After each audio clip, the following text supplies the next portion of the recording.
Hey, what up, guys? I want to do a quick review for a movie I just checked out. Put out by Kino Lorber this month, I'm pretty sure. I think this was early July, and that's Thirst, a 2009 horror film by, what's his name? Park Chan Wook. He did Old Boy and the whole Vengeance trilogy and stuff, and he's a pretty good, or bit well known director in the Asian. I think he's from Korea. Yeah, Korean.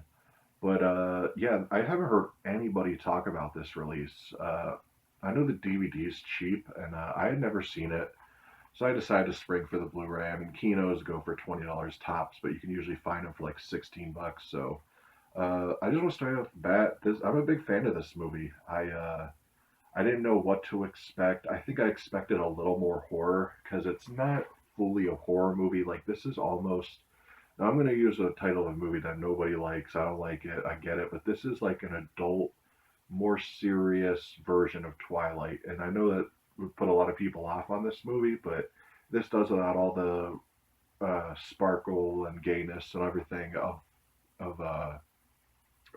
Twilight. But this is essentially a love story. And and he's a vampire. Like I said, it's an adult version of Twilight, but it's more horrific and gory like I said. So don't let that kind of fool you or let that turn you off from watching this if you haven't seen it because this is a really enjoyable movie. Essentially, I don't remember the dude's name. I'm not even going to attempt to pronounce it, but the main guy here on the cover, he's a priest and he ends up going under these tests and he goes to Africa and it's kind of a weird convoluted start, but he ends up going under these medical tests and he ends up being turned into a vampire. And that's not a spoiler because it happens in the first 5 minutes. And he ends up coming back, and no one's ever survived these tests. So he becomes known and popular as like this miracle worker priest.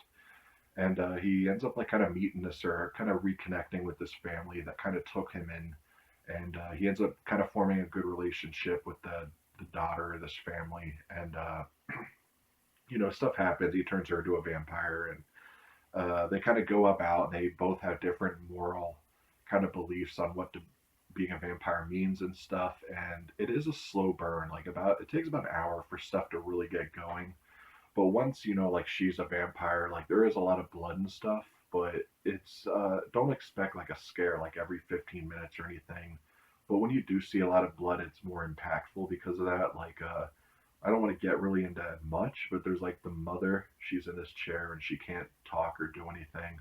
And the girl turned to a vampire is like puking blood up all over the floor, and they paint the walls white and everything to kind of look like sunshine without being in the sunlight. And yeah, it's a really interesting movie. I'm actually a big fan of it, and I'm glad I picked up the Blu-ray. Now it doesn't look amazing because usually these Asian films like this, I've noticed they really never look good on Blu-ray, unless like most recently I saw The Devil looks good, obviously, because that's all digitally shot. But most movies on film from these Asian countries usually look terrible to me on Blu-ray because they usually have cheaper film stock and stuff. But this looked okay. Um, I want to say most recently Hansel and Gretel, though, put out by 88 Films, looks amazing. Like that's the best transfer I've seen on an Asian movie shot on film. Just thought I'd add that there. But yeah, this movie's pretty cool. It's not something I'm gonna rush to watch over and over again, but I will eventually rewatch it. Yeah, there's not really a whole lot more I could say. Like I said, it's pretty long. If you're a fan of Asian movies and you can handle subtitles, I definitely think it's definitely recommended to check it out. Now, if you're expecting like really hardcore horror and gore and all that, you may be disappointed. So just keep that in mind. But the only special feature again is an audio commentary by entertainment journalist and author. So it is an American commentary, so you get it. That's cool. And a theatrical trailer. Yeah, so nothing really special. It's one of those things. Like if you're a fan, check it out or whatever. But I'm leery to really fully recommend this only because it. If you're expecting hardcore horror, it's not really in here. Like I said, it's an adult love story that are vampires, pretty much. So, do with that information what you will. Anyways, guys, peace.